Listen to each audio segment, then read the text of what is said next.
ಈ ಮನೆಮದ್ದನ್ನ ಬಳಸೋದ್ರಿಂದ ದೇಹದ ತೂಕ ಯಾರಿಗೆ ಕಡಿಮೆ ಮಾಡ್ಕೊಳ್ಬೇಕು ಅಂತ ಇರುತ್ತೆ ಅಂತವರಿಗೆ ತುಂಬಾನೇ ಒಳ್ಳೆಯದಿದು. ಇವತ್ತು ಅಂತಹದೇ ಒಂದು ಅದ್ಭುತ ಮಿಶ್ರಣದ ಬಗ್ಗೆ ಹೇಳ್ತಾ ಇದ್ದೀನಿ. ಯಾವುದು ಆ ಮಿಶ್ರಣ, ನಾವು ಏನೇನು ಇಂಗ್ರೀಡಿಯೆಂಟ್ಸ್ ಆಡ್ ಮಾಡ್ಕೊಳ್ಬಹುದು ಅದರಲ್ಲಿ, ಹಾಗೇನೆ ಯಾವ ಆರೋಗ್ಯ ಸಮಸ್ಯೆಗಳನ್ನ ದೂರ ಇಡೋದಕ್ಕೆ ಇದು ಸಹಾಯ ಆಗುತ್ತೆ ಅನ್ನೋದನ್ನ ಇವತ್ತಿನ ವಿಡಿಯೋದಲ್ಲಿ ಹೇಳ್ತಾ ಇದ್ದೀನಿ. ಶುಂಠಿಯನ್ನ ನಾವು ಪ್ರತಿದಿನ ಬೇರೆ ಬೇರೆ ರೀತಿಯ ಅಡುಗೆಯಲ್ಲೆಲ್ಲ ಬಳಸ್ತೀವಿ ಅಲ್ವಾ. ಕೆಲವೊಬ್ಬರು ಹಸಿ ಶುಂಠಿಯನ್ನ ಬಳಸಿದ್ರೆ ಇನ್ನು ಕೆಲವೊಬ್ರು ಒಣ ಶುಂಠಿಯನ್ನ ಬಳಸ್ತಾರೆ. ಯಾವುದೇ ರೀತಿಯಲ್ಲಿ ಬಳಸಿದ್ರೂ ಕೂಡ ಶುಂಠಿ ನಮ್ಮ ಆರೋಗ್ಯಕ್ಕೆ ತುಂಬಾನೇ ಒಳ್ಳೆಯದು ಅಂತಾನೆ ಹೇಳಬಹುದು.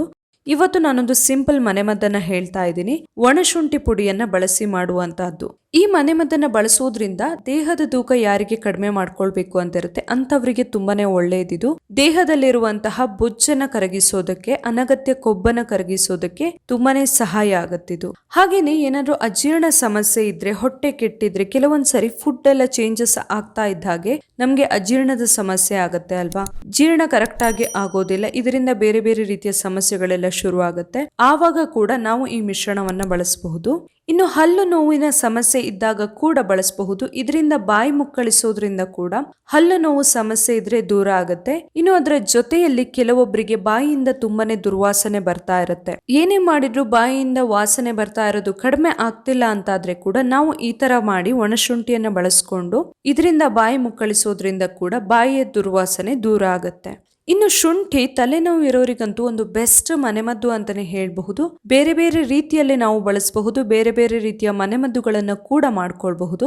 ಸೊ ಒಣಶುಂಠಿಯನ್ನ ಬಳಸಿ ಮಾಡುವಂತಹ ಈ ಮನೆಮದ್ದು ಕೂಡ ತಲೆನೋವನ್ನ ನಿವಾರಣೆಗೆ ತುಂಬಾನೇ ಒಳ್ಳೆಯದು. ತುಂಬಾ ತಲೆನೋವು ಬರ್ತಾ ಇದ್ರೆ ಇದನ್ನ ನಾವು ಬಳಸಬಹುದು. ಇನ್ನು ಗ್ಯಾಸ್ಟ್ರಿಕ್ ಅಸಿಡಿಟಿ ಸಮಸ್ಯೆ ಯಾರನ್ನ ಕಾಡ್ತಾ ಇರುತ್ತೆ, ಪದೇ ಪದೇ ಏನೇ ತಿಂದ್ರು ಗ್ಯಾಸ್ಟ್ರಿಕ್ ಆಗತ್ತೆ ಅಂತಿದ್ರೆ ಅಂತವರು ಕೂಡ ಊಟ ಆದ್ಮೇಲೆ, ಊಟ ಆಗಿ ಒಂದು ಅರ್ಧ ಗಂಟೆ ಬಿಟ್ಟು ಇದನ್ನ ಕುಡಿಬಹುದು. ಈ ತರ ಮಾಡೋದ್ರಿಂದ ಕೂಡ ಗ್ಯಾಸ್ಟ್ರಿಕ್ ಸಮಸ್ಯೆ ಅಷ್ಟೊಂದು ಕಾಡೋದಿಲ್ಲ.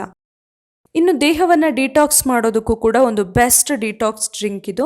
ದೇಹದಲ್ಲಿರುವಂತಹ ವಿಷಕಾರಿ ಅಂಶಗಳು ಅಥವಾ ಕಲ್ಮಶಗಳನ್ನ ಹೊರಗೆ ಹಾಕೋದಕ್ಕೆ ತುಂಬಾನೇ ಸಹಾಯ ಆಗತ್ತೆ.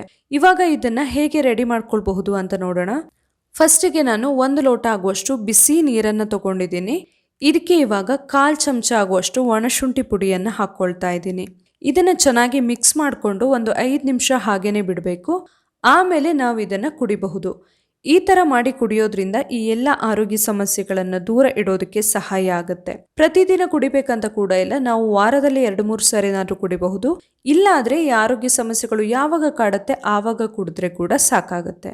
ಇವತ್ತಿನ ಈ ಮನೆಮದ್ದು ನಿಮಗೆ ಇಷ್ಟ ಆಗಿದ್ರೆ ನನ್ನ ಚಾನಲ್ನ ಸಬ್ಸ್ಕ್ರೈಬ್ ಮಾಡಿ, ಹಾಗೆ ವಿಡಿಯೋನ ಲೈಕ್ ಮಾಡಿ, ಹಾಗೆ ಶೇರ್ ಮಾಡಿ. Thank you.